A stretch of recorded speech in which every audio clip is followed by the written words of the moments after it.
The historic Elmwood Cemetery here in South Memphis is the final resting spot for many prominent figures in the Mid-South, dating all the way back to the Civil War. It's also the burial spot for 19 children.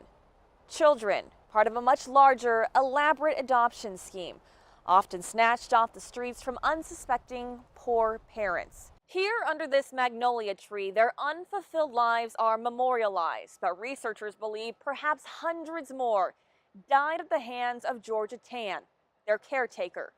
Over the years, authors have worked to tell her dark story, and soon this twisted tale could be on the big screen. It's important to know that you are who you are and why you're here. At 75, Jimmy Pigeon knows who she is. Pigeon, who lives in Memphis, was adopted out by Georgia Tann to a wealthy, well-known family in 1942. Her birth mother surrendered her as an infant. At the time, Shirley Temple was in style, so mother wanted the little girl to do a dancing and her everything else that I did not turn out to be. That was how Tann operated. A family had an order, she found a way for it to be filled. Her customers famous, like Joan Crawford, June Allison, and Dick Powell. Tann ran the Tennessee Children's Society home off Poplar Avenue from the 1920s until her death in 1950. She had no respect for the children when they were poor. She did not treat them well.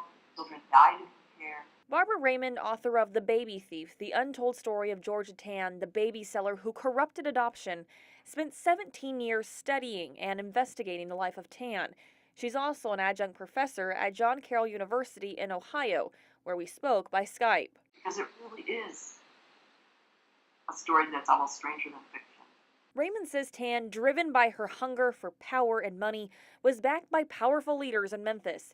She would prey on poor families, promising to take sick children to the doctor. But those children never returned home. Children were stolen right from delivery rooms by women who were sometimes they were nurses and sometimes they were simply dressed up as nurses. Women waking up from what they then used for twilight sleep from childbirth would be told that the baby had been born dead.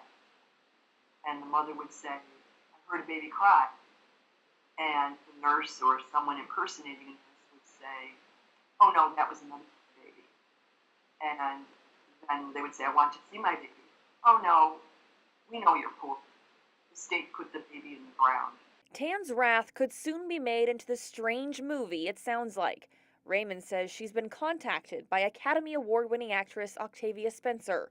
What about the girls here? She says Spencer is interested in turning this sad story into a movie. I think it's great, and I think it will reveal so much to people who are absolutely clueless as to what it involves to get a child and be a good parent. Pigeon, who calls herself lucky, wrote a book herself about her experiences. She hopes people can learn from Tann's painful legacy. It's something that needs to be known because I'm sure that the same thing is happening with children from other countries that people are getting. While Raymond hopes awareness for adoptive children's rights are brought to the forefront.